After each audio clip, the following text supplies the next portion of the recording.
Atiende la voz de mi clamor, Rey mío y Dios mío, porque es a ti a quien oro. Oh Señor, de mañana oirás mi voz, de mañana presentaré mi oración a ti, y con ansias esperaré. Porque tú no eres un Dios que se complace en la maldad, el mal no mora en ti. Los que se ensalzan no estarán delante de tus ojos. Aborreces a todos los que hacen iniquidad, destruyes a los que hablan falsedad. El Señor aborrece al hombre sanguinario y engañador. Pero yo, por la abundancia de tu misericordia, entraré en tu casa. Me postraré en tu santo templo con reverencia. Señor, guíame en tu justicia por causa de mis enemigos. Allana delante de mí tu camino, porque no hay sinceridad en lo que dicen. Destrucción son sus entrañas, sepulcro abierto es su garganta. Con su lengua hablan lisonjas.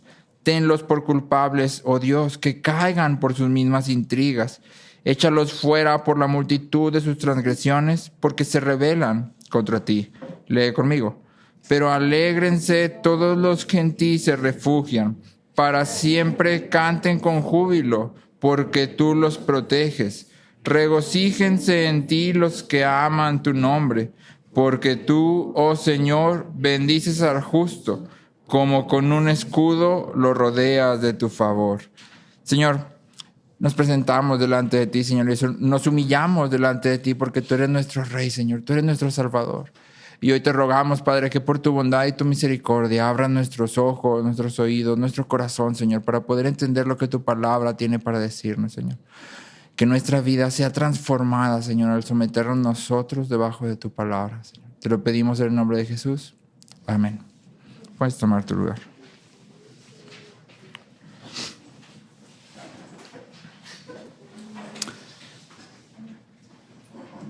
Existe una película más o menos vieja que se llama Un Día de Furia, donde sale Michael Douglas. No sé si alguien ha visto Un Día de Furia.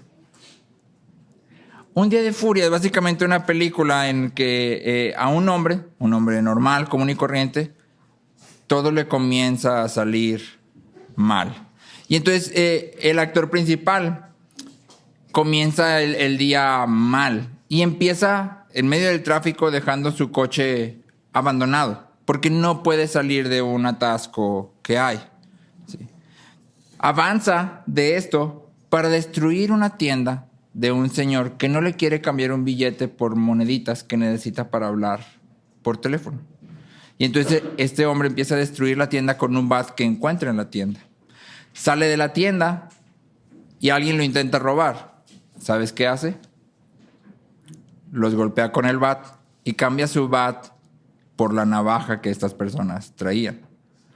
Más adelante, esas personas que había golpeado lo buscan para matarlo y le disparan y él logra salirse del medio de la balacera y cambia su navaja por unas pistolas. Toma las pistolas, llega a lo que tú y yo consideremos un McDonald's y resulta que el horario de desayuno se acababa a las 12 y son las 12:04. Y entonces no le quieren vender un desayuno. ¿Sabes qué hace? Amenaza con las pistolas a todos los que están ahí para que le vendan un desayuno. Y entonces la película muestra cómo un hombre normal, en un mal día, puede totalmente irse en una espiral de enojo descontrolada. Y tú y yo lo vemos y decimos, esas son puras patrañas, creo que eso no le pasa a nadie. Lo real es que sí nos pasa. Sí nos pasa. Muchas veces nos levantamos, y por eso existe este dicho, ¿no? Se levantó con el pie izquierdo. Nos levantamos, desde que nos levantamos parece que el día está mal. Nos levantamos y no tenemos ganas de hacer nada de lo que tenemos que hacer, o nos levantamos, nuestro despertador estaba a las 7 de la mañana y a las 4:30 tú ya estás así. Y ya no te puedes dormir y ya el día ya empezó mal. Ya estoy enojado porque no pude dormir lo que yo quería, porque nada salió como dice mi niña chiquita. Yo tenía un chorro de planes y ya todos mis planes se fueron y ya estoy súper enojado, nada es como yo quiero. Y empezamos a estar, desde que comienza el día, estamos enojados. O sea, todavía ni siquiera pasa nada y tú ya estás enojado. Y de ahí nos vamos como Michael Douglas, ¿no? Enojando. Y todos los que están a nuestro alrededor sufren por nuestro enojo. En el Salmo 4 aprendimos a dormir confiados. En el Salmo 4 David nos enseñó: en paz me acostaré y asimismo dormiré. En medio de toda la aflicción y la turbulencia, ¿te acuerdas que veíamos todo esto? Y David dice: pero todo está bien. En paz me acostaré y asimismo dormiré. Ahora, en el Salmo 5 aprendemos una liturgia para el día a día. Aprendemos un ritmo de vida diario para llevar nuestros días de una manera que plazca a Dios. Aún aquellos días en los que empiezas y parece que todo está mal. Y entonces el salmista nos invita a introducirnos en este ritmo y nos enseña cómo debería de comenzar un día. ¿Cómo deberíamos de empezar todos nuestros días? Y vamos a partir esta liturgia. Una liturgia es una práctica repetida. La forma más fácil de que tú entiendas esto es: todas las iglesias, cristianas y no cristianas, tienen una liturgia. La liturgia es: si tú llegas y lo primero que haces es orar, pues punto número 1 de la liturgia. Y luego cantas, punto número 2. Y luego oras, punto número 3. Y luego la predicación, punto número 4. Y eso es una liturgia. Cada vez que tú vas a la iglesia, sabes que esas cosas van a estar siempre ahí, ¿sí? Gracias. Entonces, cuando hablamos de una liturgia diaria, hablamos de algo que deberíamos de hacer de manera repetitiva, constante, disciplinada, ¿sí? Y podemos dividir entonces la liturgia que el salmista nos presenta aquí en 4 partes. Número 1, una disposición y disciplina. Una disposición y disciplina. El salmista utiliza 2 expresiones que son muy interesantes en los primeros versículos. Primero dice: escucha mis palabras y considera mi lamento. Escucha mis palabras y considera mi lamento. Palabras y llanto. Un discurso estructurado y el suspiro del alma cuando no tenemos ni la menor idea de qué pedir. Ambas cosas están englobadas en esta expresión de: escucha mis palabras y considera mi lamento. ¿Sí? La palabra que está ahí, que unas Biblias traducen como lamento y otras traducen como clamor, en realidad directamente es suspiro. ¿Sí? Escucha mi suspiro. Hay un teólogo que dice que Dios es pronto para atrapar los suspiros del alma. ¿Sí? Esas veces en que te sientes tan cargado, pero en realidad no sabes qué pedir. No sabes cómo deberías de orar, no tienes la menor idea, y lo único que nos sale muchas veces es un... Y entonces David aquí ora y dice: considera mis palabras, las peticiones que sé que son específicas, pero considera también aquello que ya no sé cómo orar. No sé cómo pedírtelo. Es más, no tengo ni la menor idea de ni siquiera qué debería de pedirte. David dice, en otras palabras: voy a presentar mis peticiones. Y si he pedido correctamente, concédelas. Pero si he omitido algo que me es necesario, llena tú el vacío en mi oración. Considera esa petición presentada por medio de mi intercesor. Y en tu sabiduría, respóndeme en tu tiempo. David está diciendo: hay cosas que no sé cómo se piden, pero sé que puedo acercarme a ti. Muchas veces tú y yo nos preocupamos por cómo orar o qué deberíamos de pedir específicamente en ciertas situaciones. Muchas veces no tenemos claro qué es, en esta situación específica, cómo debería de orar o qué debería de decir, pero el salmista nos dice: ven con tu suspiro. No tienes que saber específicamente qué orar. No tienes que saberlo de primera instancia. Puedes venir simplemente y presentar tu lamento. No sé qué hacer con esto. No sé cómo lidiar con esto. Ya lo intenté de muchas formas y no puedo. Ayúdame. No sé qué hacer respecto a esta situación. No sé cómo ayudar a fulanito o a sutanito. No sé. Ayúdame. Y eso es suficiente. Miedos, esperanzas, preocupaciones y anhelos son presentados delante de Dios. Todo esto lo trae el salmista delante de Dios y nos invita junto con él. Trae tus miedos, trae tus preocupaciones, trae tus esperanzas, trae tus anhelos y preséntalos delante de Dios. Y entonces aquí hay dos prácticas para considerar en nuestra oración. En nuestra oración, si notaste, que es de mañana. Número 1, todos nuestros lamentos deberían de convertirse en oración. Todos nuestros lamentos deberían de convertirse en oración.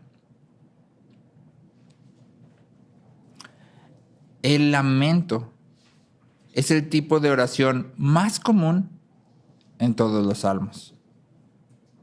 El lamento es el tipo de oración más común en todos los salmos. ¿Por qué será? Porque lo necesitamos mucho.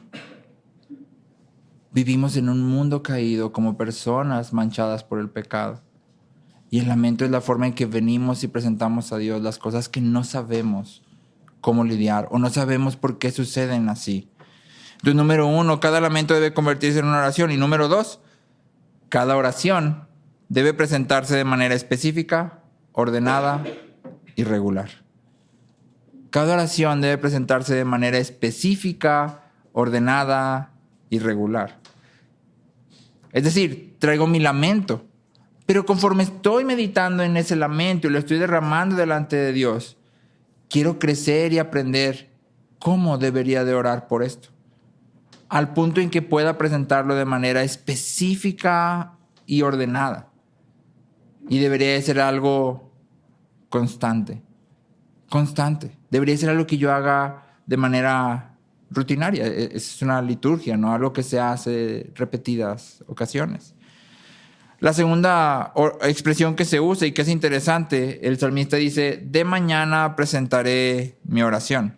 Y la forma de este verbo que está aquí en el original nos dice que esto es algo habitual para David. O sea, no está diciendo esta mañana, sino está diciendo todas las mañanas tú me vas a escuchar. Todas las mañanas yo voy a estar aquí, trayendo mis palabras y mi lamento. Y entonces nuestra oración debería estar caracterizada por orden y pasión. Orden.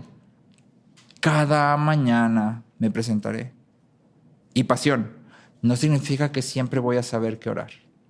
Algunas veces tal vez lo único que haga sea arrodillarme en lo de mi cama y llorar. No lo sé, porque no tengo ni la menor idea de qué pedir. O porque me levanté y la verdad es que hoy no es un buen día, al parecer.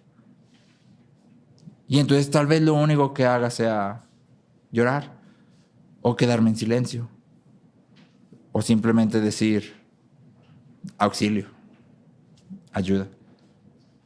Y eso es suficiente. Nuestras oraciones deberían estar caracterizadas por orden y pasión. Y entonces aquí la pregunta para nosotros en este primer punto es, ¿cómo comienzas tu día? ¿Cómo comienzas tu día? Si eres algo como yo, seguramente te duermes con el celular cerca de donde estás. Porque lo más probable es que lo uses para tu alarma. El problema es que cuando usamos nuestros celulares para la alarma, cuando la alarma suena, ¿qué haces? Le picas al celular de detener y generalmente agarras el celular. Y si tienes redes sociales, pues ya marchó, ¿verdad? Ya te fuiste a Facebook, a Instagram, ya checaste WhatsApp, ya. ¿Cómo empezaste tu día? Con tu celular. Con tu celular. ¿Qué fue lo primero en lo que pensaste? Tengo que administrarme mi dosis de mi adicción. Los celulares son adictivos. Las redes sociales son adictivas. Están diseñadas para ser así. ¿Sí? No es... ¿Alguno de ustedes ha sentido esto que se llama la vibración fantasma? Que tenemos el celular en la bolsa o en algún lado y lo sientes como que vibra y lo sacas y en realidad no vibró. ¿Sí? ¿Alguien lo ha sentido? ¿Sí? Es un fenómeno registrado, o sea, es real. ¿Y sabes por qué pasa? Por la adicción. Sí, es porque es como que lo necesitas, o sea, lo necesitas. Tu cuerpo dice así como que ya necesito ver algo de celular. Y te hace creer que vibró. ¿Para qué? Pues para que lo saques. Y si no vibró, pues ya lo tengo afuera. Pues una checadilla ahí al Facebook o al Instagram, pues ya, ¿qué tanto es? Sí. Y entonces la primera pregunta es, ¿cómo comienzas tu día? Tal vez estás en otro lado y tal vez no comienzas tu día en tu celular, pero comienzas tu día corriendo. Tal vez tu día debería empezar a las 7 y empieza a las 7:15, y eso implica que entonces tú ya estás a las 7:15 tarde. Y hay que recuperar tiempo. Y entonces todo es corriendo. Ya no tienes tiempo para hacer nada. ¿Cuánto tiempo le estamos dedicando por la mañana a la oración ordenada y apasionada? Estructurada y sincera. ¿Cuánto tiempo le estás ordenando? Le estás dando. Pudieras empezar por cuántos días a la semana lo haces. Si lo haces todos los días, que yo sé que hay algunos de ustedes que sí. La pregunta sería, ¿cuánto tiempo le estás dando? Y no te digo aquí, dale media hora, porque si no le das media hora no sirve. No, pero invierte tiempo en esto, porque es importante. En esto yo te confieso que yo soy muy malo para esto. Yo soy muy malo para despertarme temprano. Soy mucho mejor para desvelarme y soy muy malo desvelando. Entonces soy todavía peor despertándome temprano. Pero durante este último tiempo sé que es algo que tengo que hacer, y entonces lo que he hecho es que he puesto mi despertador 20 minutos antes de lo que debería levantarme para estar bien. ¿Sí? No 20 minutos antes de que ya es tarde, sino si mi hora de levantar correcta es a las 7, lo estoy poniendo a las 6:40. Y esos 20 minutos los estoy usando primero para despabilarme, levantarme de la cama y orar un poco. ¿Por qué? Porque es la forma correcta de empezar el día. Es la forma correcta de empezar el día. Spurgeon dice, la oración debería ser la llave que abre el día y el candado que cierra la noche. En el Salmo 4 vimos el candado, ¿no? En paz me acostaré. En el Salmo 5 estamos viendo la llave que abre el día. Lutero decía, tengo tantas cosas que hacer que voy a invertir las primeras 3 horas del día orando. Tengo tantas cosas que hacer que voy a invertir las primeras 3 horas del día orando. Generalmente tú y yo consideramos la oración como algo que nos detiene de hacer otras cosas. ¿Sí? Si tú y yo pensamos en orar 3 horas, seguramente lo que va a venir a nuestra mente es todo lo que vamos a tener que dejar de hacer para poder invertir 3 horas en oración. Pero en realidad deberíamos de pensarlo al revés. La oración es nuestra forma de vida habitual. Todo lo demás que hacemos es una pausa de nuestra forma de vida habitual. La oración es como el respirar de un cristiano. ¿Qué pasa si dejas de respirar? Pues te mueres, ¿no? Eso es lo natural. Y entonces debemos de cambiar cómo vemos la oración. La oración no está interrumpiendo nuestro día. Es nuestro día. Es nuestra forma de vivir, o debería de ser nuestra forma de vivir constante. Por eso Spurgeon, comentando sobre este salmo, dice, deberíamos de cultivar el espíritu de la oración antes que el hábito de la oración.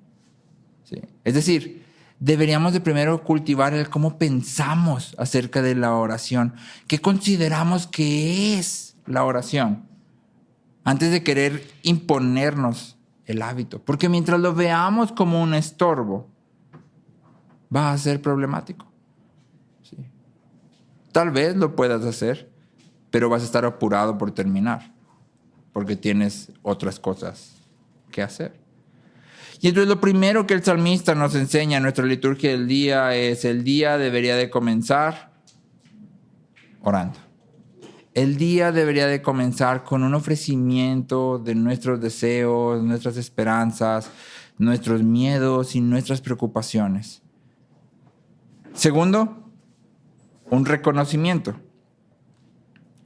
Nota cómo el salmista se dirige hacia Dios. Fíjate en el versículo 2. Dice, Atiende a la voz de mi clamor, Rey mío y Dios mío, porque es a ti a quien oro. Atiende la voz de mi clamor, Rey mío y Dios mío, porque es a ti a quien oro. Y entonces, ¿por qué el salmista cree que Dios responderá a sus oraciones? El argumento del salmista es básicamente este.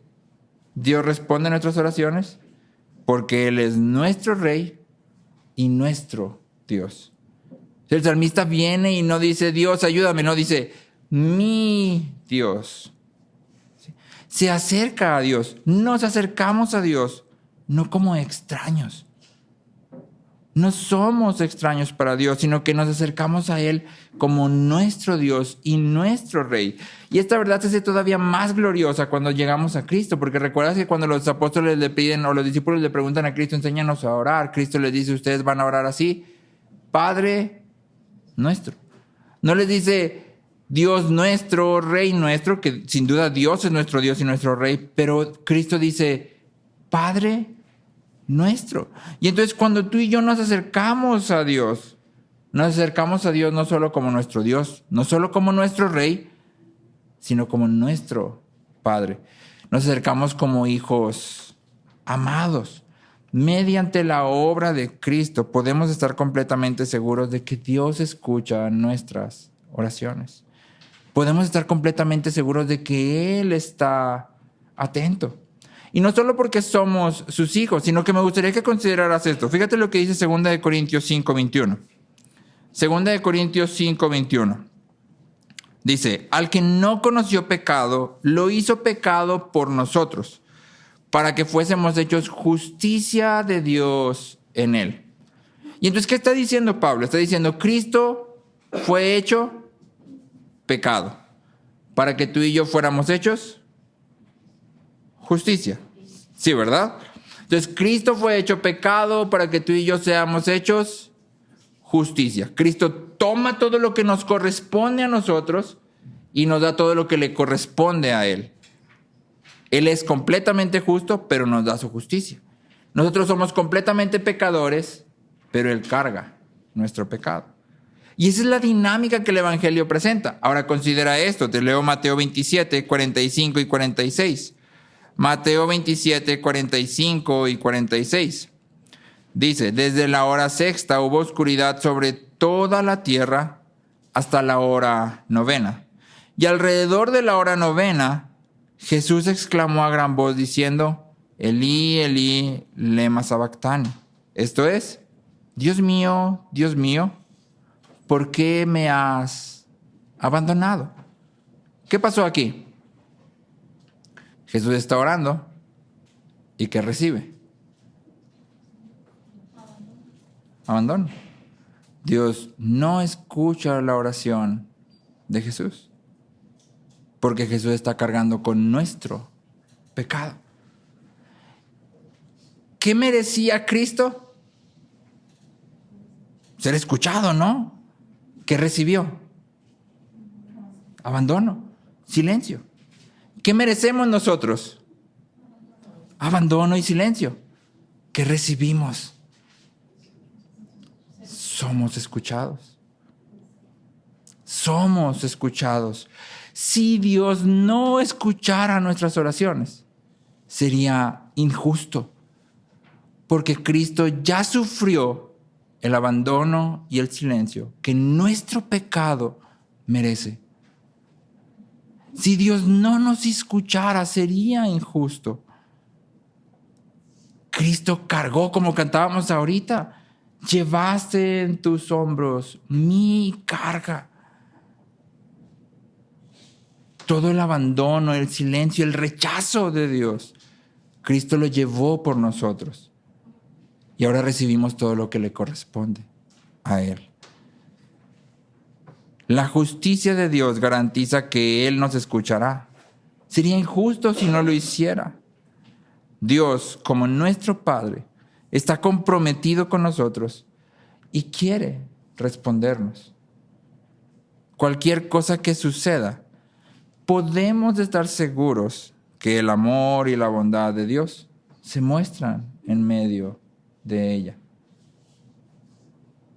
David dice, escucha mi clamor, mi Dios y mi Rey, porque es a ti a quien oro. Y entonces David reconoce, tú eres mi Dios, tú eres mi Rey. Puedo acercarme a ti porque hay una relación, pero no pierdas de vista. Mi Dios y mi Rey. ¿Te acuerdas que decíamos en teología? La verdad más básica de la teología es, hay un Dios y tú no eres Él. Hay un Dios y tú no eres Él. Eso significa que sin importar lo que pase en el día, tienes un Dios que es soberano sobre todas las cosas y que está orquestando todo. Y cuando venimos y reconocemos mi Dios y mi Rey, estamos también diciendo, lo que tú decidas, eso está bien. Lo que tú quieras hacer, eso está bien. No significa que no me va a doler, por eso empezamos el día lamentándonos, cuando hay que lamentarnos. Pero está bien, porque tú eres Dios y yo no. Porque tú eres el Rey y yo soy tu siervo. Porque tú eres mi Padre y yo soy tu Hijo. Entonces, número 1, venimos en una disciplina. Venimos en una disposición y en una disciplina. Traemos nuestras peticiones, traemos nuestros miedos, traemos nuestros suspiros, traemos todo lo que tenemos.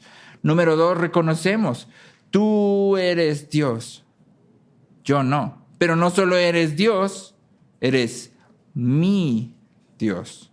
¿Sí? Número 3, David hace una remembranza. Después de reconocer que Dios es su Dios, el salmista recuerda el carácter de Dios. En los versículos que siguen, el salmista es claro respecto a lo que Dios siente y hace hacia los malvados. En realidad el Salmo tiene un movimiento de ir y venir, porque dice en el versículo 4, porque tú no eres un Dios que se complace en la maldad. Y luego en el 7, pero yo por la abundancia de tu misericordia. Y luego otra vez en el 8, guíame en tu justicia por causa de mis enemigos, porque no hay sinceridad en lo que dicen. Y luego en el 11, pero alégrense todos. Y entonces hay un movimiento de ir y venir, pero lo que está haciendo el salmista en este movimiento de ir y venir es recordando quién es Dios. ¿Quién es Dios? Y entonces el salmista nos dice, y nota cómo la intensidad aumenta. Nota cómo el salmista va avanzando hasta la cúspide de lo terrible. Dice, Dios, tú no te complaces en el mal. El mal no mora en ti, ni los malvados moran contigo. Ni siquiera pueden pararse frente a ti, pues tú aborreces a los malvados y los destruyes. El salmista comienza diciendo, tú no te complaces en el mal. Y termina diciendo, tú aborreces al malvado y lo destruyes. Dios aborrece y destruye al malvado. Y estas son palabras que deberían de traer mucha sobriedad a ti y a mí. Deberían de asentarnos en la tierra es como un estate quieto así. Porque muchas veces nos presentamos delante de Dios demandando cosas de Dios. Y se nos olvida que el Nuevo Testamento cita este salmo. Y quiero que notes dónde lo cita, fíjate, lo vas a conocer. Dice, ¿entonces qué? ¿Somos nosotros mejores que ellos? De ninguna manera, porque ya hemos denunciado que tanto judíos como griegos están todos bajo pecado. Como está escrito, no hay justo ni aún uno. No hay quien entienda, no hay quien busque a Dios. Todos se han desviado, a unas se hicieron inútiles. No hay quien haga lo bueno, no hay ni siquiera uno. Y luego aquí aparece la cita de este salmo. Sepulcro abierto es su garganta. Engañan de continuo con su lengua. Veneno de serpientes hay bajo sus labios. Esto es Romanos 3, del 9 al 13. ¿De quién está hablando Pablo en Romanos 3?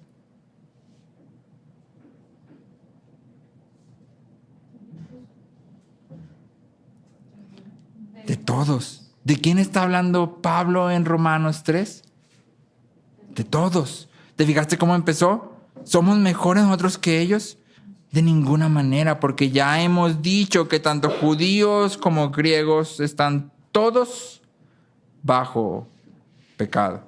Es decir, cuando tú y yo leemos este salmo, generalmente empezamos a pensar, ay, pero ¿cómo voy a orar esto de que tú no eres un Dios que se complace en la maldad? Y luego dice aquí, destruyes a los que hablan falsedad. Y luego acá dice, tenlos por culpables, oh Dios, que caigan por sus mismas intrigas. Pero ¿cómo voy a orar yo eso por mis enemigos?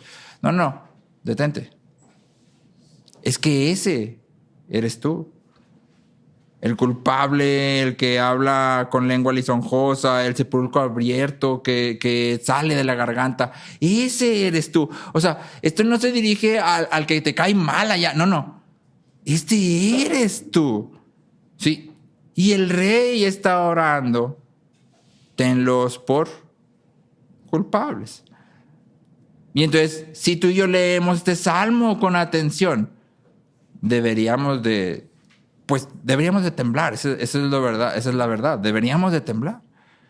Porque Dios está siendo bien claro. ¿Has escuchado este dicho de Dios aborrece el pecado, pero ama al pecador? Ahí no dice eso, no sé si te fijaste. Ahí dice claramente, tú aborreces a los que hacen iniquidad. Aborreces a los que hacen iniquidad. Y no solo los aborrece, los destruye. Ahora sí que tiembla. Bueno, temblemos. Temblemos porque somos tú y yo fuera de Cristo. Esto es una descripción de toda la humanidad fuera de Cristo. Todos estamos en peligro de muerte y todos somos objetos de la ira y la destrucción a manos de Dios. Y entonces la pregunta que deberíamos de hacernos aquí es, ¿cómo le hago para cruzar de un lado al otro? ¿Cómo le hago para cruzar este abismo grande del aborrecimiento de Dios al favor de Dios? ¿Cómo puedo estar del lado bueno de la isla, del lado bueno del salmo? ¿Sí? ¿Cómo puedo decir lo bonito del salmo? ¿Cómo puedo decir, escucha mis palabras, oh Señor, y no considerar lo otro como ha hablado hacia mí? Y el salmista nos da la respuesta. En el versículo 7 dice, pero yo, por la abundancia de tu misericordia, entraré en tu casa. Pero yo, por la abundancia de tu misericordia, entraré en tu casa. No somos tú y yo quienes cruzamos el abismo como si nosotros dijéramos, Dios, ya no quiero ser tu enemigo, ahora quiero que seamos amiguitos. No. Es Dios quien dice, yo voy a cruzar el abismo. En Cristo, Dios cruza el abismo que nos separa de Él y nos lleva a Él. Ahora, quiero que recuerdes esto mientras estamos en los Salmos. La palabra que nuestra Biblia, específicamente la NBLA y creo que también la Reina Valera 60 hace lo mismo, la palabra que se traduce como misericordia, en el hebreo es Hesed, con H. Y es una palabra que siempre se usa en el Antiguo Testamento para hablar del amor de pacto de Dios. Siempre se usa para hablar del amor de pacto de Dios. O sea, aterrízalo. ¿Qué está diciendo cuando el salmista dice, pero yo por la abundancia de tu misericordia? El salmista está diciendo, pero yo por la abundancia de tu amor pactual. ¿Cuál es el pacto de Dios hecho con nosotros? ¿Te acuerdas que leímos hace no mucho Ezequiel 32? Les voy a poner un corazón nuevo, quitaré el corazón de piedra, les daré mi espíritu. Y el pacto se resume en, ustedes serán mi pueblo y yo seré su Dios. Ese es el pacto. Y entonces lo que el salmista está diciendo es, como tú estás decidido a que yo sea tu pueblo y tú seas mi Dios, por eso puedo acercarme a ti. Por eso puedo acercarme a ti, porque tú has decidido amarme. Al recordar el carácter de Dios, el salmista establece dos cosas con firmeza en su corazón. Cuando el salmista hace este voltear hacia atrás y considerar todo lo que para nosotros puede ser terrible, de la actitud de Dios hacia el malvado y hacia el mal, y de lo maravilloso de su amor, el salmista pone dos cosas en su corazón que funcionan como un contrapeso seguro, como un ancla para el alma, como dice el autor de Hebreos. Primero, el salmista dice, Dios es completamente santo y bueno. Nada de lo que Dios hace es malo. Nada de lo que Dios hace es malo. ¿Cómo sabes? Pues porque Dios no se complace en la maldad. Es más, el malo ni siquiera puede habitar junto con él. Es más, va a destruir al malvado. En las palabras de Habacuc, eres tan santo que ni siquiera puedes mirar la maldad. Ni siquiera puedes mirar la maldad. Y entonces el salmista se está recordando el mismo. Nada de lo que Dios hace es malo. Y esto es importante porque quiero que recuerdes una cosa. Este salmo se sigue escribiendo mientras el salmista está huyendo de Absalón. La huida de Absalón, ¿por quién es provocada en última instancia? Por Dios, ¿no? La huida de Absalón, no. La persecución de Absalón, más bien. ¿Recuerdas? David peca y luego Natán viene y le dice, va a haber problemas en tu casa. Va a haber sangre. Y entonces David aquí considera y dice, esto se ve muy mal, pero yo estoy seguro de una cosa. Nada de lo que Dios hace es malo. Nada.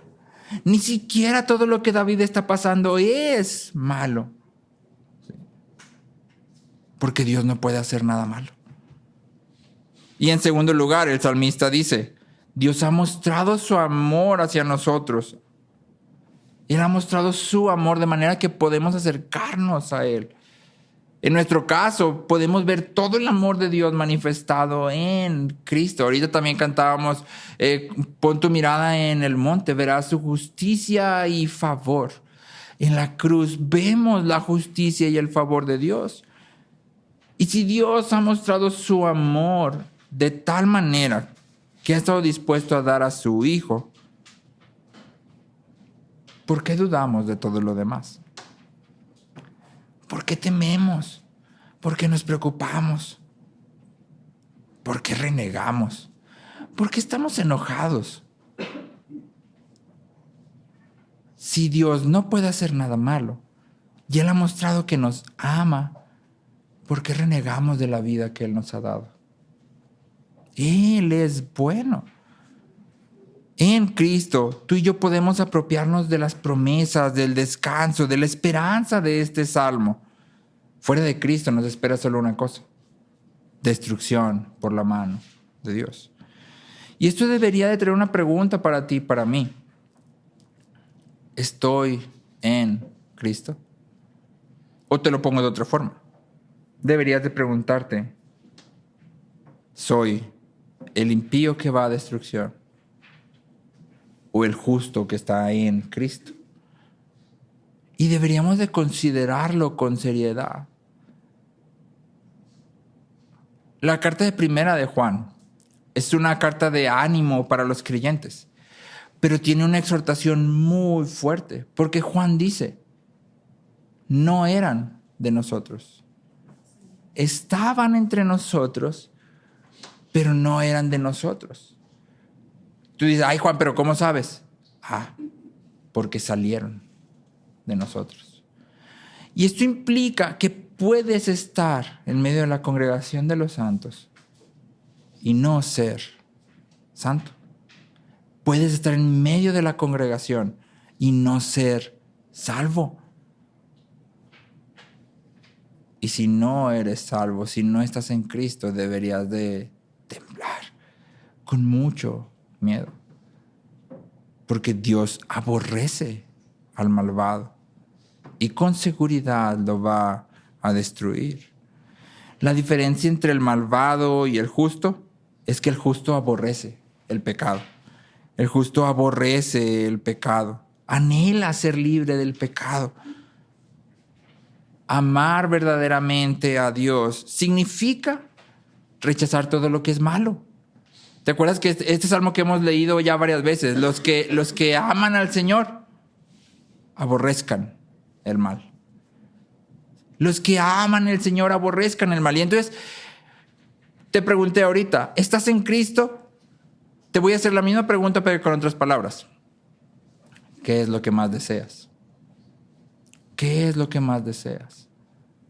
Porque si estás en Cristo, tu mayor deseo va a ser libre del pecado. Porque lo que más quieres es glorificar a Dios.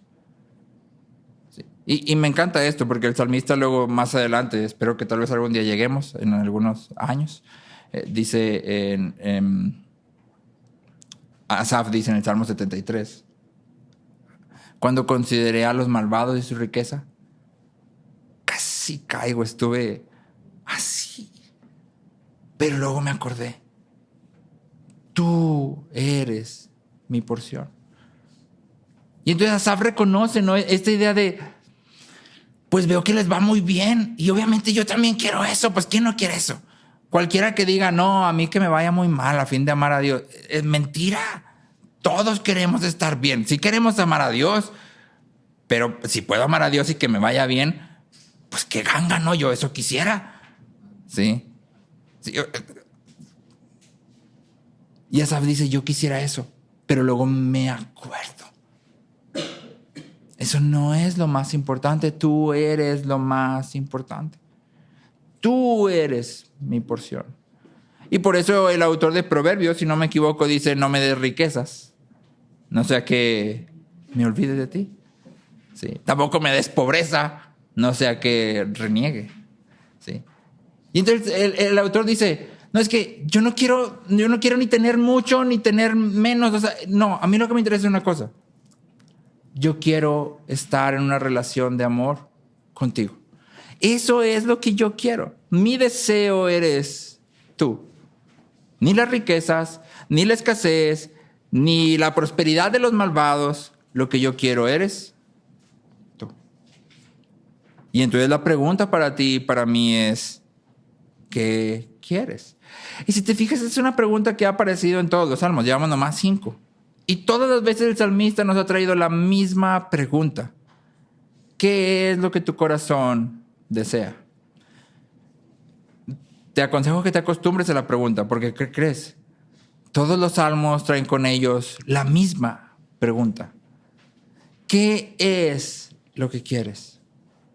Porque la diferencia entre el creyente y el no creyente, entre el salvo y el no salvo, entre el justificado y el pecador, es el corazón. Otra vez Ezequiel, quitaré de ustedes el corazón de piedra y les daré un corazón de carne. ¿Qué quieres? Y deberías de preguntarte constantemente, porque todos queremos cosas, en plural. Todos queremos cosas. ¿Qué es lo que más quieres? El salmista ha presentado entonces su oración. Ha reconocido que Dios es su Dios, su Rey, su Padre. Y aquí reconoce que sin importar lo que suceda en el día, sin importar, es decir, ya me levanté a las 4:30 de la mañana, yo quería dormir hasta las 7, no inventes, estoy bien cansado. Pero Dios no hace cosas malas. Si me levanté a las 4:30 de la mañana, es una hora perfecta para empezar el día. Lo que pasa es que yo no sabía, por eso no había pensado en hacerlo, pero Dios sí sabía. Por eso desperté a las 4:30 de la mañana. Y voy a empezar entonces mi día, pues a las 4:30, ¿verdad? Si ya no puedes dormir, levántate y comienza tu día. Buenas noticias. A lo mejor ahora en vez de tener media hora para orar, pues ya tienes 2 horas y media. Porque tu hora de levantar a las 7, o sea, increíble, ¿no? Ahora sí, ¡qué ganga! Sí, y ahí dices, Dios, no hombre, eres buenísimo. Yo quisiera tener 2 horas y media para dedicarme a la lectura y a la oración y me las acabas de dar. ¡Wow! ¡Qué bueno eres tú! Todo lo que tú haces siempre es bueno. Y empiezas a orar. Empiezas tu ritmo de vida diario. Finalmente, el salmista nos muestra una actitud para nuestro día. una actitud para nuestro día. Eugene Peterson dice, la oración matutina, la oración nos prepara para la acción. Nos prepara para la acción. La pasividad en la que dejamos que Dios obre su voluntad en nosotros es primordial. Pero la actividad en la que obedecemos la voluntad de Dios en medio del mundo es esencial. Y la oración de mañana entonces es una forma de salir enviados, ¿sí?, a todo lo que el día traiga. Y entonces el salmista nos presenta una actitud para el día, porque te acuerdas que dijimos que en este salmo el salmista nos ofrece una liturgia diaria, un ritmo de vida. O sea, no solo te está diciendo, ora así, sino te está diciendo, empieza tu día así para que así lo vivas. Y ya nos dijo cómo terminarlo. Y entonces tú ya tienes una forma de empezar, caminar, terminar. Empezar, caminar, terminar.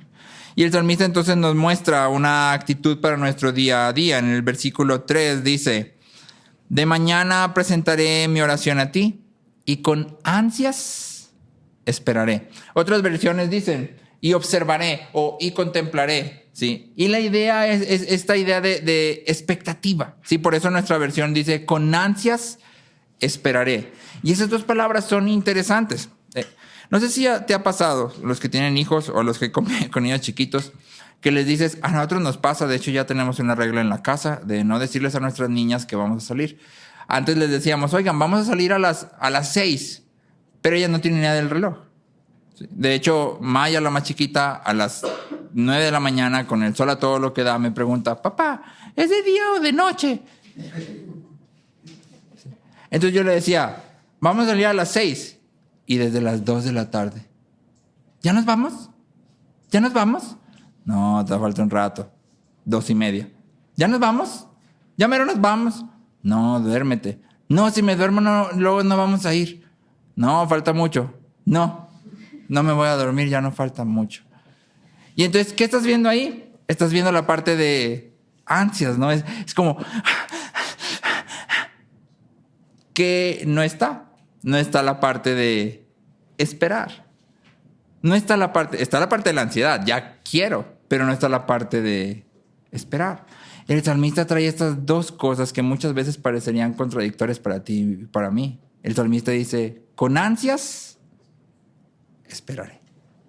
Con ansias esperaré. Otra forma de ponerlo que se escucha así todavía más extraño es voy a esperar pacientemente ansioso.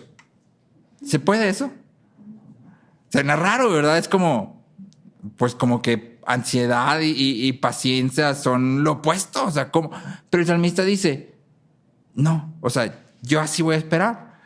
Voy a, con ansias, esperar. Con expectativa, voy a esperar pacientemente. ¿Sí?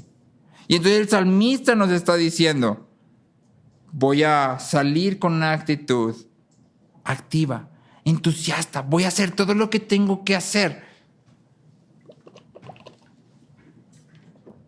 Hace ya algún tiempo hablamos acerca de la paciencia. ¿Y te acuerdas que dijimos que paciencia era perseverancia continua? ¿Sí? La forma en que explicamos esto a los niños es cuando un hombre planta un árbol de nueces, ¿cuánto tiempo tarda el árbol de nueces en dar nuez? 5, 10, 12 años. Si la quieres vender, pues todavía más. Y el hombre tiene que esperar entonces pacientemente. Si has pasado, aquí hay nogaleras de repente, y si has pasado por una nogalera cuando estás chiquita, pues hay muchos árboles, pero todos están y no dan nueces. Y el dueño tiene que esperar pacientemente. ¿Qué significa para esa persona esperar pacientemente? ¿Qué significa para esa persona paciencia? Para esa persona paciencia significa que todos los días durante 10 años va a salir a regar los arbolitos, a cuidarlos, a podarlos, a echarles fertilizante. O sea, paciencia no es, bueno, ya los plantea que vamos a esperar 10 años. Porque si hace eso, ¿qué va a pasar? Se van a morir. Paciencia es, bueno, hay 10 años de trabajo hasta que den fruto. Y paciencia es, voy a perseverar en este trabajo. Es perseverancia continua. Y entonces el salmista está diciendo, voy a ejercer mi paciencia, pero al mismo tiempo voy a estar sumamente emocionado, sumamente expectante. ¿Por qué? Porque yo sé que tú me escuchas. Y entonces yo voy a hacer lo que tenga que hacer y voy a esperar tu respuesta. Literalmente el salmista está diciendo como que en la cultura, imagínate un granjero que ora esto y entonces sale al campo y está trabajando el campo y todo el tiempo estás.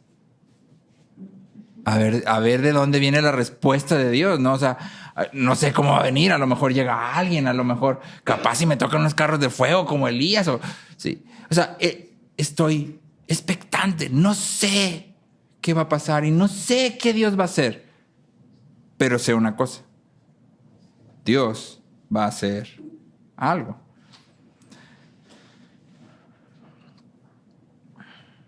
Cuando tú y yo oramos así, la idea es que salgamos confiados. Confiados en que Dios no solo va a obrar en el futuro, sino que Dios en realidad está obrando. Me gusta mucho la historia de Elías, que es un personaje bastante enigmático cuando pasamos por su historia. Pero cuando Elías va y enfrenta a los profetas de Baal, ¿te acuerdas que los profetas de Baal se están cortando y todo?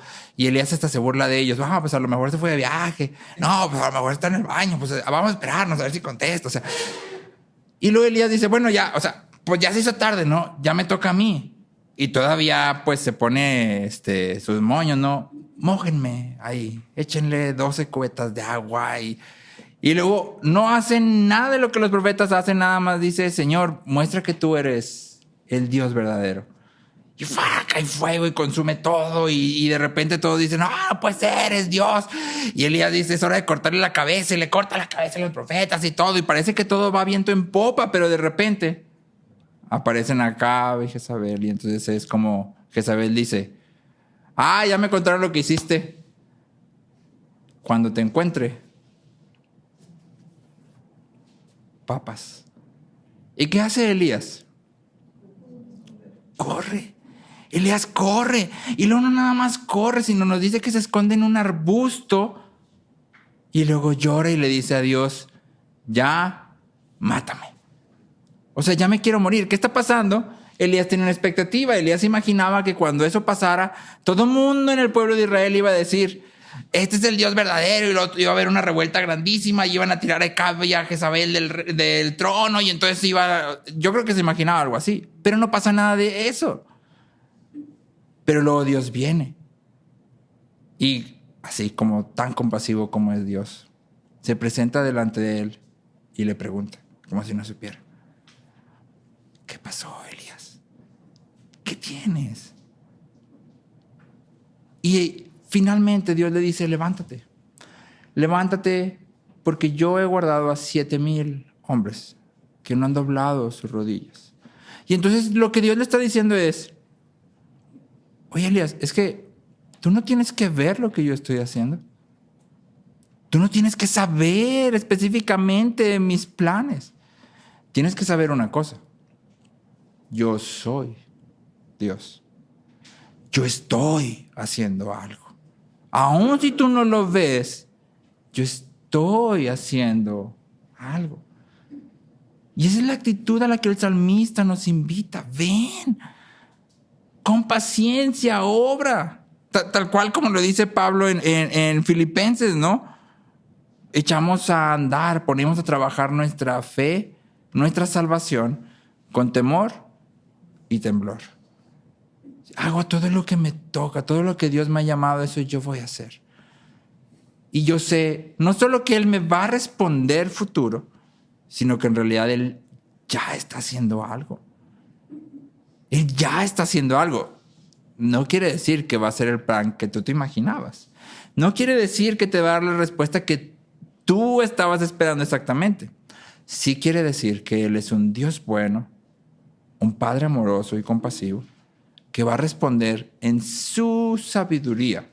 Y la elección es tuya. ¿Qué prefieres? ¿Que Dios considere tu sabiduría y conteste conforme a la tuya? ¿O Dios use la suya y diga, esto es lo mejor? el balance entre esperar y la expectativa implica que nos relajamos y dejamos que Dios actúe. No nos vengamos, no sobretrabajamos, no tomamos atajos. Descansamos en el conocimiento del cuidado de Dios. Mientras que el Salmo 4 nos invita al descanso físico a través de dormir, el Salmo 5 nos invita a descansar mientras obramos. Nos invita a descansar mientras trabajamos. El Salmo anterior decíamos, el descanso es la decisión de probar y ver que el Señor es bueno. El descanso no es el cese de trabajo. Es el trabajar sabiendo que esto que me ha tocado hacer viene de un Dios bueno. Es vivir en la vida que Dios me ha dado porque Dios es bueno. El descanso es la decisión de recibir todas las bondades de Dios dadas a nuestra vida. Aun cuando esas bondades muchas veces no nos parezcan bondades en el momento. ¿Cómo lo haces? Acuérdate, Dios es bueno. Bonar dice, el reino que busco es tuyo. Hazme caminar por tu camino hacia él. De otra forma, con seguridad me extraviaré. Esa es la oración del salmista. Tú eres lo que más quiero. Llévame por tu senda. No quiero lo que yo quiero, no lo quiero como yo lo quiero. Te quiero a ti por el camino que tú elijas. Porque si tomo mi camino, con seguridad me extraviaré. Y ese es el ritmo al que el salmista nos invita. Haz una decisión disciplinada y apasionada de empezar tu día con oración. ¿Sí? Comienza orando. Reconoce que Él es Dios y tú no. Recuerda su carácter, su bondad, su amor, su cuidado. Y luego sal a hacer lo que te toca hacer, expectante de que Dios está obrando para su gloria y nuestro bien. Ora conmigo. Señor, gracias.